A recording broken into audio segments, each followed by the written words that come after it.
Bonjour, nouvelle semaine, nouveau moment et les occasions pour avancer dans la vie. Bienvenue dans votre émission Entre nous, décryptage. Aujourd'hui, nous allons voir trois vidéos qui vont nous faire réfléchir et qui vont nous pousser à comprendre beaucoup de choses. S'il vous plaît, likez et partagez. Permettez à quelqu'un de comprendre qu'aujourd'hui, l'église bâtiment a échoué. Qui a dit ça? Ce n'est pas moi, mais vous allez comprendre. Je vous dis générique. Pengouin pasteur, il lave nos mamans, pengouin pasteur.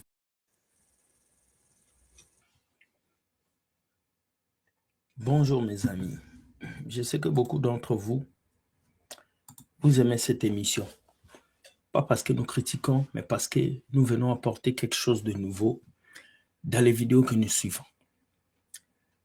Aujourd'hui, je vous ai apporté quelques vidéos, mais plus précisément, la première vidéo m'a touché. Pourquoi? Parce que cet homme a dit la vérité. Il s'est exprimé et cet homme, c'est Makosso, le fameux pasteur Makosso, qui est venu dire quelques mots. Je vous avais dit que nous allons tout mettre. Et les vidéos que vous nous envoyez, nous allons les décrypter. Je remercie beaucoup ses frères qui m'ont envoyé cette vidéo. Et je lui dis que nous allons décrypter ta vidéo avec beaucoup d'attention. Et ça va nous faire du bien. Donc, passons à la première vidéo. Et nous allons avancer comme ça. C'est quoi ta vision de l'Église aujourd'hui? La vision de quoi? Personnelle ou globalement? Bon, en Afrique. Je pense que l'Église a échoué. Très lamentablement. L'Église en général a totalement échoué. La vocation de l'Église est de pouvoir créer ce qu'on appelle un cadre pour que tout le monde puisse s'en sortir. C'est-à-dire on collecte les fonds et on permet que personne ne soit dans le besoin. Ce n'est pas ça aujourd'hui. Aujourd'hui, on collecte les fonds et on permet au pasteur d'être le numéro 1. C'est lui qui paye les meilleures voitures, c'est lui qui a les garde-corps et autres, c'est lui qui a les jolies... On a échoué. J'ai dit c'est un échec global. C'est-à-dire on doit s'asseoir et puis réformer le fonctionnement de l'Église dans tous les sens. Parce que l'Église est devenue maintenant aujourd'hui le plus gros business qui existe. Un pasteur invite son ami pasteur, il lui dit quand tu viens, quand tu finis de prêcher, tu as les 30% de ce que tu vas faire sortir. À partir du moment où tu dis c'est un orateur, ce n'est plus l'Église de Dieu, c'est un business. Je suis d'accord avec Makosso. Je suis très d'accord avec Makosso. Ce que Makosso a dit, c'est vrai. C'est une réalité. L'Église a échoué aujourd'hui. Et moi, je l'ai dit depuis. C'est pas aujourd'hui que je dis que l'Église a échoué. Depuis longtemps. D'abord, Jésus n'est pas venu dans l'idée qu'on puisse avoir des églises bâtiments. Jésus n'est pas venu dans l'idée qu'on puisse avoir des bâtiments comme des églises. Non. Jésus était venu réunifier l'homme et Dieu. Voilà pourquoi il a parlé de la repentance et il a parlé de la relation entre l'homme et Dieu. Jésus n'est pas venu pour vous dire de construire des bâtiments. La Bible même dit, le grand Dieu n'habite pas dans les choses faites des mains d'hommes. L'Église a échoué aujourd'hui.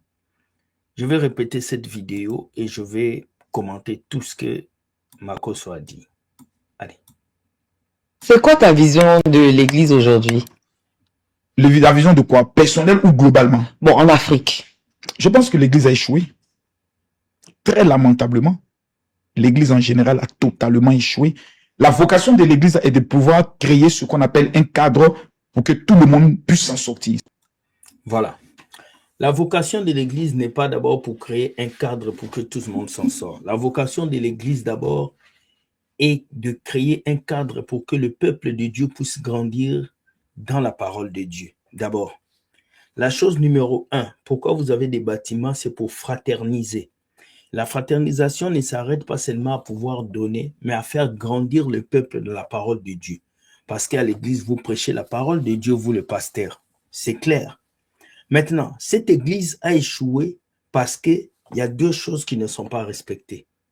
Vous avez créé un cadre où les fidèles ne se retrouvent pas, où la parole de Dieu n'est plus prêchée, où on fait la promotion du succès, de l'élévation. Mais qui vit ces choses? C'est le pasteur. Ce n'est pas vous qui vivez ces succès-là. On va continuer. c'est-à-dire on collecte les fonds et on permet que personne ne soit dans le besoin. Voilà, on collecte les fonds et on permet que personne ne soit dans les besoins, comme c'était dans l'église primitive, où tout le monde mettait les biens ensemble et on partageait. Mais aujourd'hui, à l'église d'aujourd'hui, ça n'existe plus. Vous comprenez? Quelles sont les personnes qui s'en sortent dans les églises? Ce sont les pasteurs. Il n'y a aucun chrétien qui va dire que je suis devenu milliardaire à cause de cette église. Aucune église ne rend quelqu'un milliardaire. Il n'y a pas. Il n'y a pas une église qui rend quelqu'un milliardaire. Donc ça, c'est clair. Côté vocation physique, l'église a échoué. Côté vocation spirituelle, l'église a échoué. Parce que les chrétiens n'ont plus un niveau spirituel. Les chrétiens n'ont plus ce niveau spirituel. Les chrétiens ne connaissent pas la Bible. Ils ne connaissent pas la parole de Dieu. Tout ce qu'ils connaissent, c'est chasser Satan. C'est lier les démons. Mais ils ne savent pas la grâce qu'ils ont, l'identité qu'ils ont en étant en Christ. C'est ça le problème. Ce n'est pas ça aujourd'hui. Aujourd'hui, on collecte les fonds et on permet au pasteur d'être le numéro 1. On collecte les fonds et on permet au pasteur d'être le number one. Il dit la vérité. Il a dit la réalité. Regardez les églises aujourd'hui. Qui sont les numéros 1? Ce n'est pas Jésus, c'est pasteur. Qui roule les belles voitures? C'est les pasteurs. Qui couche avec les belles femmes? C'est les pasteurs. Qui vit bien? C'est le pasteur. Vous ne vivez pas bien. Regardez votre réalité. L'église a échoué aujourd'hui parce qu'on a rendu les pasteurs riches, milliardaires. Nous-mêmes, on ne s'en sort plus. Et c'est triste, mais il faut vous rendre compte que ici Makosso a dit une vérité. Peut-être parce qu'il n'est plus dans les choses de l'église, parce qu'il est maintenant dans la politique à fond. Il est en train de dire la vérité. Vous comprenez? Il dit la vérité. Vous pouvez l'insulter comme vous voulez, faux pasteur. Malgré qu'il est faux, il dit la vérité. Aujourd'hui, c'est un business. Ce n'est plus l'église. C'est lui qui paye les meilleures voitures, c'est lui qui a les garde-corps et autres, c'est lui qui a les jolies... On a échoué. J'ai dit c'est un échec global. C'est-à-dire on doit s'asseoir et puis réformer le fonctionnement de l'église. On doit s'asseoir et réformer. Mais c'est quel pasteur qui va s'asseoir et réformer? Réformer avec qui?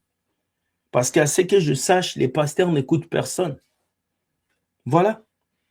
Aujourd'hui, c'est des superstars qui voyagent partout, qui ont de grosses maisons. Qui va leur parler? Ils n'écoutent personne. Et c'est ce que Makosso dit ici.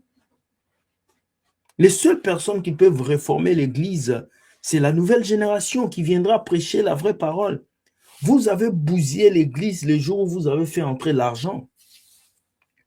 Vous avez bousillé les jours où vous êtes venu servir Dieu pour avoir des voitures, pour qu'on vous appelle daddy, pour avoir les plus belles femmes. C'est le jour-là que vous avez détruit la maison de Dieu. C'est triste, mais c'est une vérité. Dans tous les sens. Parce que l'église est devenue maintenant aujourd'hui le plus gros business qui existe. Un pasteur invite son ami pasteur, il lui dit quand tu viens, quand tu finis de prêcher, tu as les 30% de ce que tu vas faire sortir. Oui. Un pasteur invite ton ami pasteur pour prêcher, il dit quand tu vas venir, tu as les 30% qui va sortir. Qui connaît Ashimolo ici? Qui connaît Ashimolo? Je vais vous montrer Ashimolo parce que vous voyez toujours la tête de ce monsieur, vous ne savez pas c'est quoi son business. Vous savez, souvent quand il y avait des kidnappings, on invitait toujours un négociateur. Et qu'est-ce que le négociateur fait? Le négociateur vient pour négocier la somme d'argent qu'on va donner pour libérer les otages. Ashimolo, lui, il est comme le négociateur. Ashimolo, lui, on l'invite quand une église a besoin de faire les collectes de fonds. Quand l'église a besoin de faire beaucoup d'argent, quand on veut voler l'argent au peuple de Dieu, on va chercher Ashimolo. Et vous connaissez l'église qui invite Ashimolo. Voici Ashimolo qui est là. Ce monsieur, c'est un vrai collecteur d'argent. Ça veut dire, lui, on l'invite à l'église, il vient pour collecter de l'argent. Il va commencer à dire au peuple de Dieu, moi, j'ai donné $1 million à Dieu, il m'a donné 4 millions, moi j'ai des voitures, j'ai des maisons, vous savez, moi j'ai réussi. C'est ce qu'Ashimolo fait. Quand vous voulez voler l'argent dans les poches des chrétiens, appelez Ashimolo. Lui, il est spécialiste. Il va faire sortir les 10 000, les 20 000, les 30 000 $ dans les poches des gens. Et quand il fait sortir ça, le pasteur lui dit, tu as 30%. Moi, je connais une église au Bénin qui est invitée à Chimolo. Qu'est-ce que le prophète disait? Il appelle à Chimolo. Moi, j'étais assis à côté. Il lui dit, Messie à Chimolo, tu viens dans mon église, tu vas faire collecte de fonds. Nous avons besoin de 40 000 $. Dans les 40 000, je te donne 10 000. Oui. Et Hachimolo va venir le dimanche, il va faire le culte, il va dire, bon, vous allez donner pour le Seigneur. Vous savez, moi, je suis très riche. J'ai des avions. Dieu m'a béni. Dieu m'a amené très loin. Donnez pour Dieu. Et les gens vont faire sortir l'argent. Et quand l'argent va sortir, nous, on est dans le bureau pendant que le pasteur donne la part à Hachimolo. Nous avons assisté à ces choses. C'est des menteurs. Quelqu'un comme Hachimolo, c'est un vrai beau parleur. Il va vous mentir et vous allez tout faire sortir dans vos poches. Et c'est ce que l'Église est devenue. On les appelle des négociateurs des dîmes, des négociateurs d'offrandes. Ils sont nombreux. Vous voyez deux pasteurs qui se réunissent pour faire un séminaire. Vous pensez que c'est pour Jésus. Ce n'est pas pour Jésus. C'est pour partager le butin. Il y a un pasteur ici à Ottawa qui ne parle plus avec un pasteur au Congo. Ils se sont divisés. Moi, quand je suis allé lui poser la question, il dit, ah, il a bouffé mon argent. La plupart des pasteurs qui ne se parlent pas, c'est à cause de bouffage d'argent. Il y a trois choses qui divisent ces pasteurs-là. Soit c'est la femme, soit c'est l'argent, soit c'est le pouvoir. C'est les trois choses qu'ils aiment. C'est triste. Mais Makoso a dit une vérité que... À partir du moment où tu dis c'est un orateur, ce n'est plus l'église de Dieu, c'est un business. Écoute, moi je peux dire bravo à Makoso. Il a dit une vérité que beaucoup de pasteurs ne veulent pas dire. Deuxième vidéo, nous allons au Cameroun. Vous savez que le pape était venu au Cameroun. Ouais. Il a fait un culte au Cameroun, il a fait tout au Cameroun. Mais l'idolâtrie est passée par là. Oui, l'idolâtrie. On m'a envoyé une vidéo. Regardons ce qui s'est passé. Le pape est passé quelque part et les gens qui sont venus voir le pape ont commencé à adorer le lieu où le pape est passé. Ils ont commencé à donner des bisous au lieu où le pape a piétiné. C'est que l'homme noir, hein, c'est que des fois je me pose des questions. Laisse, on va vous mettre la vidéo, vous allez voir. Allons seulement. Juste un petit commentaire. Regardez un peu l'esprit des Camerounais. Parce que le pape est passé par ici. Là où le pape a piétiné, les gens sont en train de lécher le sol. Je vous assure. Je vous assure. Parce que le pape est passé par ici. Regardez. Regardez-moi l'esprit du fétichisme, mon Dieu. C'est pas possible.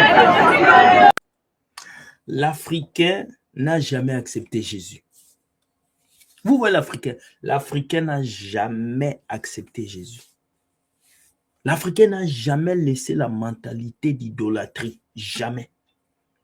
Voilà les catholiques qui sont en train d'adorer, de s'agenouiller dans le lieu où le pape était à genoux. Le pape est déjà parti. Hein. Il est déjà parti. Mais vous continuez à adorer le lieu là. Si Jésus avait laissé un endroit, il avait dit, venez m'adorer. Mais tout le monde est parti là-bas prendre l'herbe, comme vous prenez l'herbe d'Israël, vous allez prier sur le mur de lamentation. Alors que Dieu s'en fout de ça. Il est déjà dans vos cœurs. Jésus est dans ton cœur, mais toi, tu vas adorer le lieu où le pape était assis. Regardez-moi cette idolâtrie. En fait, l'idolâtrie est partout aujourd'hui à cause de la religion. Dans les églises, bâtiments, on adore les pasteurs, on adore les prophètes, on adore l'huile d'onction, le savon. Chez les catholiques, on adore le pape. On s'agenouille là où le pape est passé. On donne des baisers là où le pape est passé. Où est la place de Jésus? Où est la place de Dieu dans ça? La Bible dit, mon peuple périt parce qu'il manque de la connaissance. Et le peuple africain, il lui manque de la connaissance. Ce peuple n'a pas été enseigné comme il faut. Ce peuple n'a pas reçu le vrai évangile. Ce peuple a reçu la religion. Il y a plus de religions en Afrique que des enfants de Dieu. Et ça, c'est la religiosité. Ça, c'est la religion. Ça, c'est l'esprit du fétichisme. Pas possible. Regardez les Camerounais, parce que le pape est passé par là. On lèche les tapis. Là où le pape a mis son... Sérieux, les gens sont en train de lécher les tapis. Sérieux, les gens sont en train de lécher les tapis. Sérieux. Des papas, des mamans. Sérieux. Vous léchez des tapis. Sérieux. Après, vous allez prier Jésus. En fait, l'Afrique n'est jamais convertie. Je vous le dis aujourd'hui. Le peuple africain a besoin d'une vraie conversion. Et le peuple africain ne s'est jamais converti. Oui. Que ce soit le pasteur, le prophète, personne ne s'est converti. Tout le monde est idolâtre. Que ce soit l'église catholique, idolâtrie. Que ce soit chez les évangéliques, idolâtrie. C'est triste. C'est vraiment triste. Puis on lèche. Regardez-moi les choses. Vous venez lécher le tapis où le pape est passé. Mais allez chercher du travail. Vous savez, au Canada, le pape peut venir. Tu ne verras pas un Canadien venir lécher le tapis. Non. Tu ne verras pas un Canadien venir dormir parce que quoi, la situation sociale le fait comprendre que ce n'est qu'un être humain comme tout autre qui a reçu peut-être un appel. On l'appelle comme ça. Je suis sûr que même le pape ne sera pas content de ce que vous faites. Voilà l'idolâtrie. Ça vous montre à quel point le peuple africain est endoctriné par la religion. Pas par la relation avec Dieu, par la religion. Moi, je ne taxe pas un peuple. Non. Ce problème, ce n'est pas le Cameroun. Ce problème, c'est toute l'Afrique. Ils nous ont apporté l'évangile. Ils nous ont apporté la religion avec la Bible pendant que nous étions en train de fermer les yeux pour prier et ils volaient nos richesses. Jésus n'a jamais été là. Jésus est venu pour créer une relation entre vous et Dieu. Et Jésus n'est pas dans ces choses que vous faites. Il n'est pas là. Sortez de ça, il n'est pas là. Nous allons voir la dernière vidéo. C'est triste. C'est très triste cette histoire. Voilà. Une autre vidéo que nous allons regarder. Voilà, c'est ça.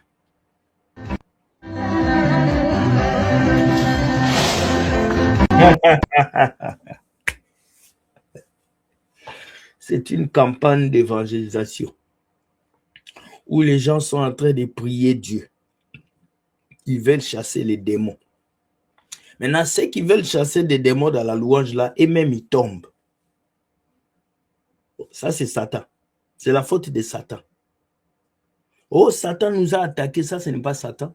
Ça, c'est vous-même. Vous avez mal calculé le poids de ce podium. Voilà les chrétiens d'aujourd'hui. Ils font les choses par émotion, sans préparer le pour et le contre. Et c'est ce qui se passe. Regardez-moi.